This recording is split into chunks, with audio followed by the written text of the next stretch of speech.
आपको याद रखें, 100 साल बाद भी कहानियां चलें कि बेटा आज से 100 साल पहले एक डीएम साहिब आई थी यहाँ, डीएम साहब आए थे, ये नाम था उनका। तो उसके लिए ज़रूरी है कि आप इन चीज़ों पर गौर करें और अपने इमोशंस को भी विशेष रूप से किसी के दबाव में ना आए बिना मैनेज करें। एक शब्द का इस्तेमाल करता हूं जिसका नाम है PQ।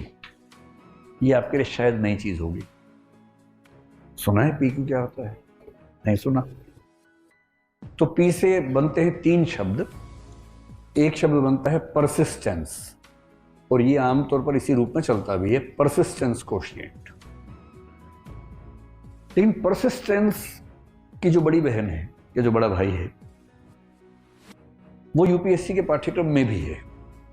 उसको बोलते हैं परजीवियरेंस। परजीवियरेंस।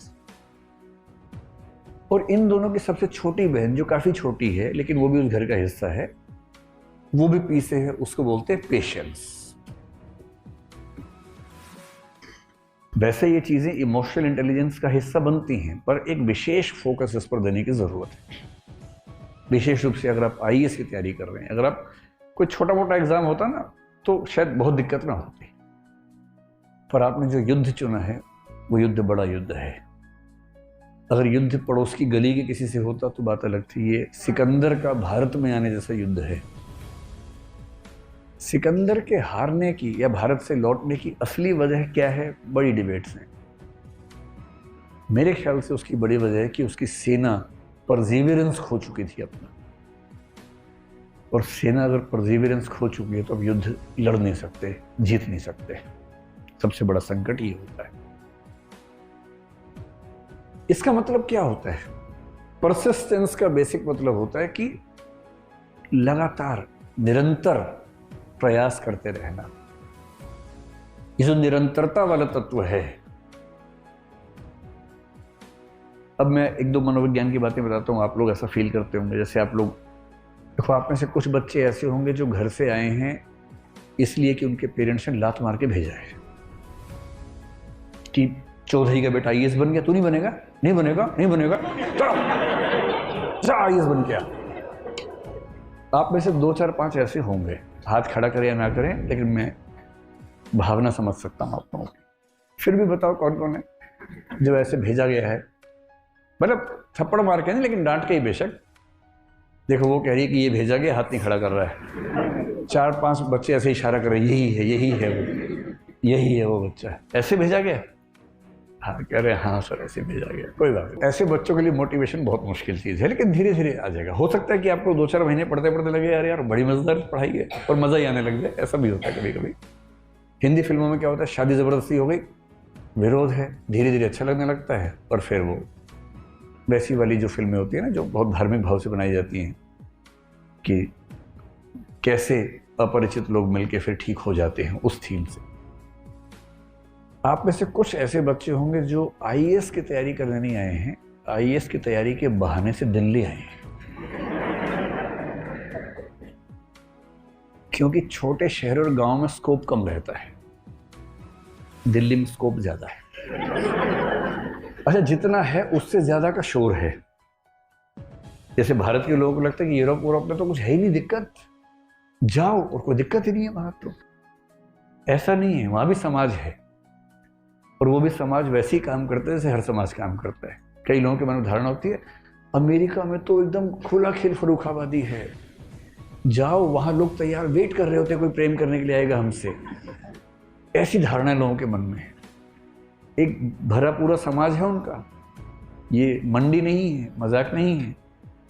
ऐसे दिल्ली को लेके ऐसी गफलत लोगों के मन में है, दिल्ली और बॉम्बे को लेके कि बॉम्बे में तो अरे जन्नत है जन्नत, दिल्ली भी छोटा जन्नत तो है ही।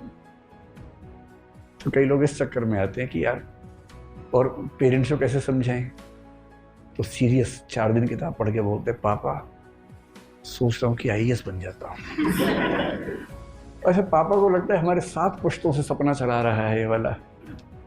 फाइनली किसी बच्चे ने अपनी ओर से ये बात कही है, तो मैं जान लगा दूंगा अपने बच्चे के लिए, लेकिन बेटा चिंता ना कर, तू जा जल्दी, मैं देखता हूँ। और बच्चा अपने ही मन में आंख मारता है कि बहला दिया, और फिर तुरंत दोस्त को मैसेज करते कि मैंने तो सेट कर लिया, तू भी सेट कर ले पापा को। फिर अपन चलेंगे दिल्ली, वहां कोई देखने वाला नहीं होगा, या दिल्ली चल के ही कुछ देख लेंगे, ऐसा क्या है। कुछ बच्चे ऐसे होंगे, स्वाभाविक है, ऐसे बच्चे होते हैं। लेकिन आप में से कुछ ऐसे होंगे जो बहुत आग लेके आए होंगे कि यार मर जाऊंगा लेकिन छोड़ूंगा नहीं, आईएएस तो बनना ही बनना है।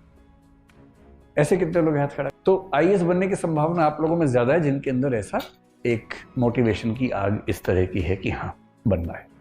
क्योंकि लंबा एग्जाम है ना, ये बहुत आसानी से नहीं होता है, इसके लिए आपको सेल्फ मोटिवेटेड तो रहना ही पड़ता है, उसके बिना तो कोई चारा है ही नहीं। लेकिन अब आप जो लोग हैं उनके साथ क्या होता होगा, अब मैं उस पर आ रहा हूँ। आप में से कुछ ऐसे होंगे जिनके मन में अचानक शाम को आता हो, कुछ देख लिया सीन, कोई आईएएस बना है, गली से निकला, खूब लोग ढिंडोरा मतलब डांस कर रहे हैं उसके आगे पीछे, भैया भैया भैया दीदी दीदी कर रहे हैं।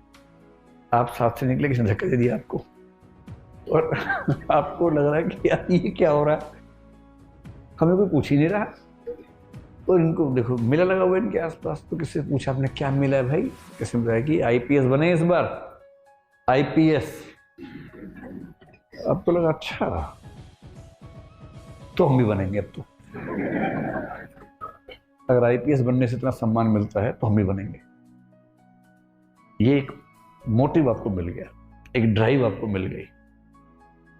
कभी कभी क्या होता है कि आप के पेरेंट्स ने कहा बेटा एक झूठा मुकदमा दायर कर दिया पड़ोस के आदमी ने और तेरा भी नाम लिखवा दिया उसमें, कचहरी में आना है। आप वहाँ गए, आप कह रहे हैं कि सर मैं दिल्ली में था उस समय और मेरे पेरेंट्स ने ऐसा नहीं किया, पुलिस वाले ने झापड़ मार दिया कि तेरे जैसे रोज आते 36 यहाँ पर। फिर आपने यूं नजर उठा के देखा उसको, आपने कहा बस 2 साल और देख ले भाई, फिर आ रहा हूं, फिर दिखाऊंगा तेरे को मैं क्या चीज हूं। अपनी भाषा में मैं क्या चीज हूं तब तो दिखाऊंगा। एक ड्राइव मिल गई, मोटिव मिल गया है कि आईपीएस नहीं बनना है, इसको दिखाना है। लेकिन क्या होता है कि ऐसी चीजों से आपको ना 1 दिन 2 दिन 4 दिन 7 दिन तक जोश रहता है,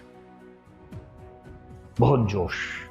वहां से लौटे हैं, रास्ते में ही आप चाहे प्रीलिम्स मेंस हो जाए, रास्ते में ही, क्योंकि आपका मूड उस समय ऐसा होता है कि आईपीएस बनूंगा, एनकाउंटर करूंगा इसका, ऐसा मन में भाव आने लगता है। घर पहुंचे एकदम उस समय माथा गर्म है। दोस्तों ने कहा फिल्म की टिकट ली हुई है, चलोगे? आपने कहा पिट जाएगा इस समय, भाई यहाँ से फिल्म देखने आए हम दिल्ली में, पढ़ाई करने के लिए आए हैं। वो सारे दोस्त अवाक कि ये बोल रहा है। और आपने सबको हटाया वहां से, रूम से निकाला, कागज पर निकाला, टाइम टेबल बनाया,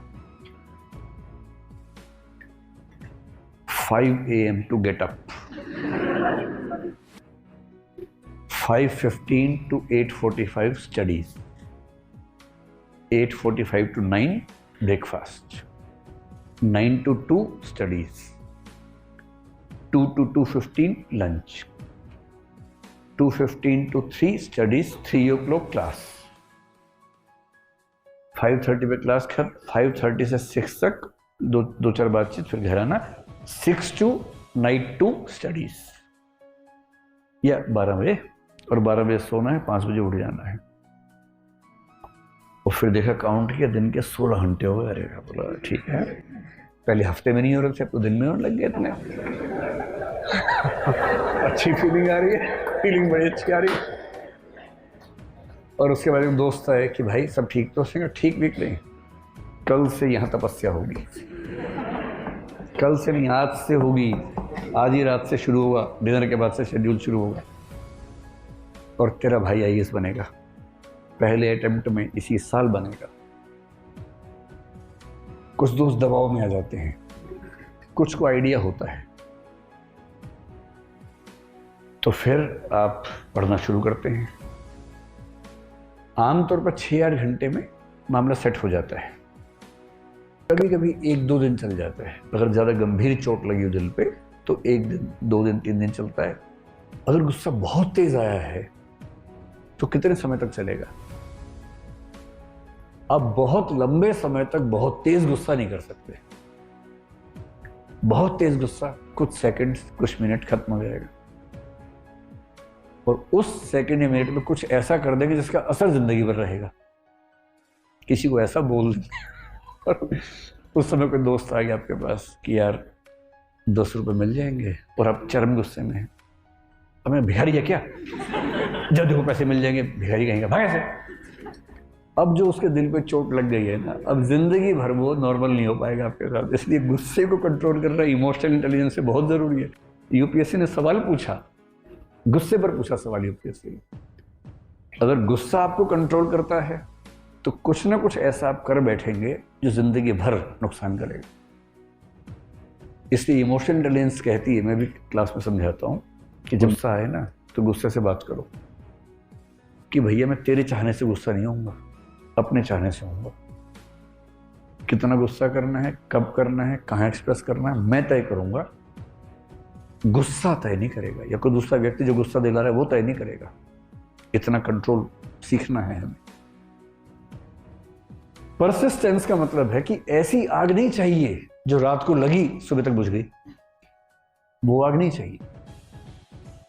एक निरंतर चलने वाली आग चाहिए, जिसको बोलते हैं धीमी आंच पे जो खाना पकता है ना, उसका स्वाद अलग होता है। धीमी आंच चाहिए, लगातार जलने वाली आंच चाहिए। 2 साल तक लगातार आपके मन में यह भाव रह सके कि भाई 10 घंटे पढ़ना है, 8 घंटे, मतलब मेरे ख्याल से अगर आप क्लास के साथ 6-7 घंटे पढ़ रहे हैं तो ठीक है, कोई दिक्कत नहीं। तो दोस्तों यार, दिव्यगिरी सर जी की बातें अगर आपको अच्छी लगी तो वीडियो को लाइक कीजिए, और चैनल पे नए हैं तो चैनल को सब्सक्राइब कीजिए और बेल आइकन ज़रूर प्रेस करिए आगे की नई वीडियोस देखने के लिए।